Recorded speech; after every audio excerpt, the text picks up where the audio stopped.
Hello guys, so today we will learn about UV visible spectroscopy. So guys, UV visible spectroscopy को electronic spectroscopy कहा जाता है और इसकी जो रेंज होती है वो होती है 200 से 800 नैनोमीटर के बीच, क्योंकि इसमें UV भी आ रही है और विजिबल स्पेक्ट्रोस्कोपी भी आ रही है। तो UV की जो रेंज होती है वो होती है 200 से 400 के बीच एंड विजिबल की रेंज होती है 400 से 800 नैनोमीटर के बीच।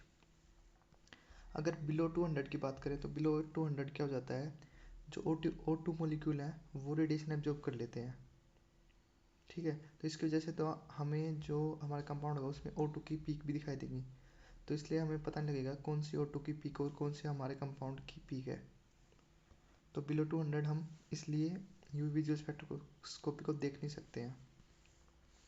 अब किसी भी ऑर्गेनिक कंपाउंड के अंदर 3 लेवल्स होते हैं, बॉन्डिंग, एंटी बॉन्डिंग और नॉन बॉन्डिंग। सबसे नीचे होते हैं बॉन्डिंग वाले, फिर होते हैं नॉन बॉन्डिंग, फिर होते हैं एंटी बॉन्डिंग। और जो ट्रांजिशन होता है वो होता है होमो और लुमो के बीच। और ट्रांजिशन होने के लिए क्या चाहिए, होमो और लुमो के बीच मिनिमम एनर्जी गैप चाहिए। तो ये कुछ सिलेक्शन रूल होता है कि ट्रांजिशन कब पॉसिबल नहीं हो सकती। तो सिलेक्शन रूल्स हैं, पहला सिलेक्शन रूल, डेल्टा एस की वैल्यू 0 होनी चाहिए और सिमेट्री है वो जी से यू में जानी चाहिए और यू से जी में, मतलब जी रेड से अनजी रेड और अनजी रेड से जी रेड। तो देखिए आप, जैसे सिग्मा ऑर्बिटल है और सिग्मा स्टार है, सिग्मा ऑर्बिटल होता है जी रेड होता है और जो सिग्मा स्टार है वो अनजी रेड होता है। सो यहाँ पे ट्रांजिशन पॉसिबल है।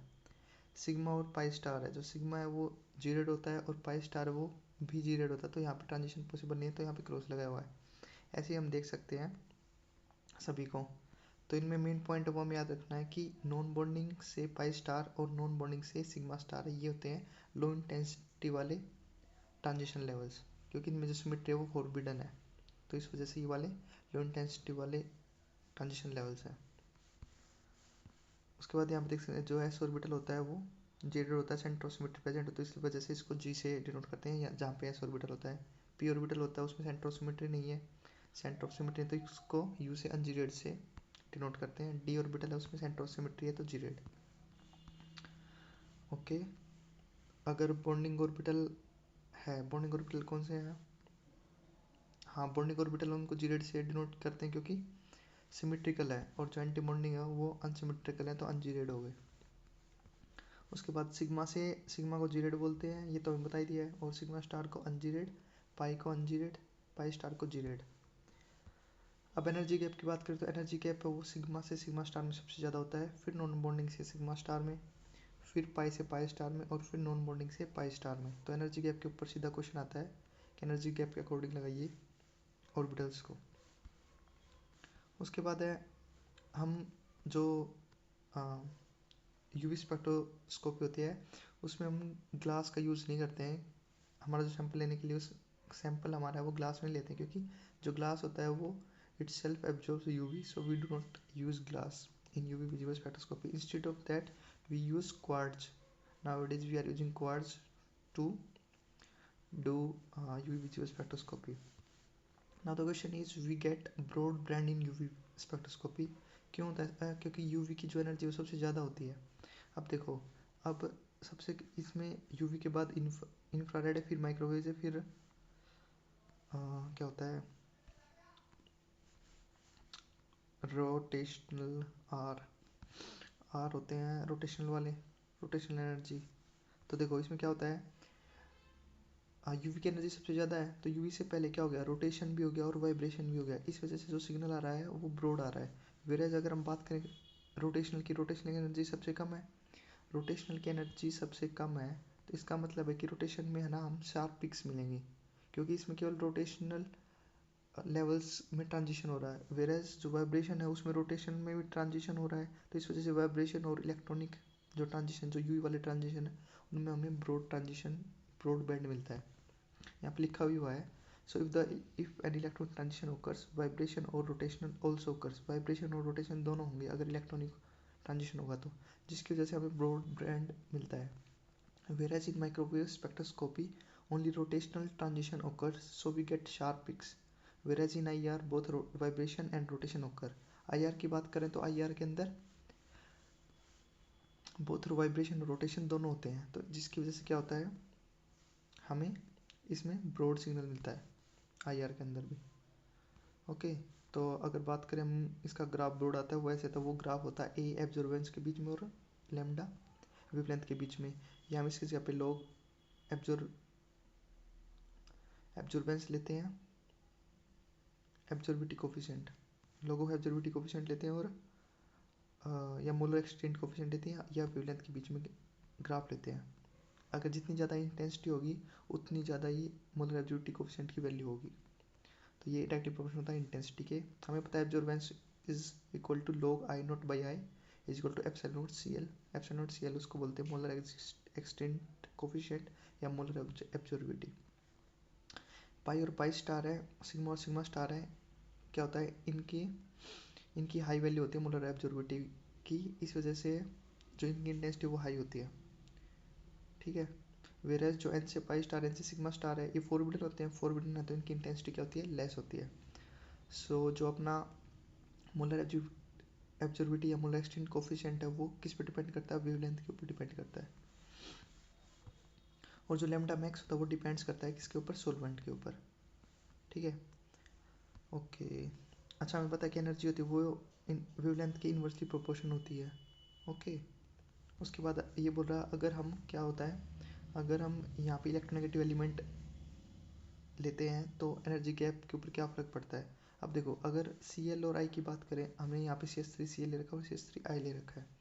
C S three C L और सी एस थ्री आई में जो सी एल है उसकी इलेक्ट्रोनेगेटिविटी ज़्यादा है, इसका मतलब है वो अपनी तरफ टाइटली बाउंड करेगा इलेक्ट्रॉन्स को। अगर वो इलेक्ट्रॉन्स को टाइटली बाउंड करेगा उसके बाद क्या होगा, इस कि हमें उसको ज़्यादा एनर्जी देनी पड़ेगी ट्रांजिशन के लिए। ठीक है, तो इसकी वेवलेंथ कम हो जाएगी, वेवलेंथ की बात करेंगे तो जो वेवलेंथ है इसकी कम हो जाएगी, तो वेवलेंथ सी एच थ्री आई वाले की ज़्यादा हो जाएगी यूवी विजिबल में। क्योंकि जो C H three C L ज़्यादा इलेक्ट्रोनेगेटिव है, ज़्यादा इलेक्ट्रोनेगेटिव है इसका मतलब है वो इलेक्ट्रॉन्स को टाइटली हेल्ड करेगा तो उसे मोर एनर्जी देनी पड़ेगी ट्रांजिशन के लिए। अगर मोर एनर्जी देनी पड़ेगी तो इसकी वेवलेंथ क्या हो जाएगी, कम। तो यहाँ पे सी एच थ्री जो सी एल है उसकी जो वेवलेंथ है वो हो गई कम, वेरस सी एच थ्री आई है उसकी वेवलेंथ क्या हो गई है, ज़्यादा। ठीक है, यहाँ पे ये दिखा रखा है इनके बीच में कि जो सी सी एल है, अब देखो सी एल बॉन्ड है तो यहाँ पे जो ट्रांजिशन हो रहा है नॉन बॉन्डिंग से सिग्मा स्टार के अंदर, यहाँ पे जो एनर्जी है वो क्या है, एनर्जी ज़्यादा है तो वेवलेंथ कम है, और यहाँ पे एनर्जी कम है तो वेवलेंथ इसकी क्या हो जाएगी, एनर्जी यहाँ पे ज़्यादा है। सी आई वाले में एनर्जी ज़्यादा होगी तो वेवलेंथ कम। उसके बाद देखो जो नॉन एन से सिग्मा स्टार वाला जो ट्रांजिशन होता है वो होता है हाइड्रोजन बॉन्डिंग सेंसिटिव होता है, एन से सिग्मा स्टार वाला जो ट्रांजिशन होता है।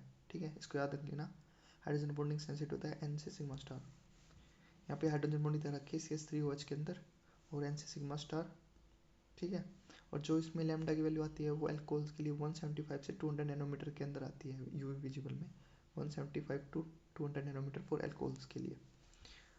उसके बाद क्रोमोफोर्स, ये कोवेलेंटली अनसैचुरेटेड ग्रुप्स होते हैं रिस्पॉन्सिबल फॉर इलेक्ट्रॉनिक ट्रांजिशंस के लिए। ठीक है, उसके बाद ऑक्सोक्रोम्स होते हैं, ऑक्सोक्रोम्स क्या होते हैं, saturated groups which when attached to chromophores change their intensity as well as wavelength. ये ग्रुप्स किस पर अटैच किए जाते हैं, क्रोमोफोर्स के ऊपर अटैच किए जाते हैं, जिससे उनकी जो इंटेंसिटी है एज वेल एज वेवलेंथ है वो इंक्रीज कर जाती है। इंक्रीज करने के लिए ही होते हैं ये वेवलेंथ को या उनकी इंटेंसिटी को। ठीक है, जैसे देखो कॉन्जुगेशन स्टेबलाइज द सिस्टम, इनकी वजह से क्या हो जाता है, कॉन्जुगेशन हो जाता है, एनर्जी वो डिक्रीज कर जाती है और वेवलेंथ क्या होती है, इंक्रीज कर जाती है, तो इंटेंसिटी बढ़ जाती है, इंटेंसिटी बढ़ जाती है हमें पीक अच्छे से दिखाई देती है। फिर एक पॉइंट है with increase in polarity of solvent in lambda से पाई स्टार, तो लैम्डा वो इंक्रीज होती है।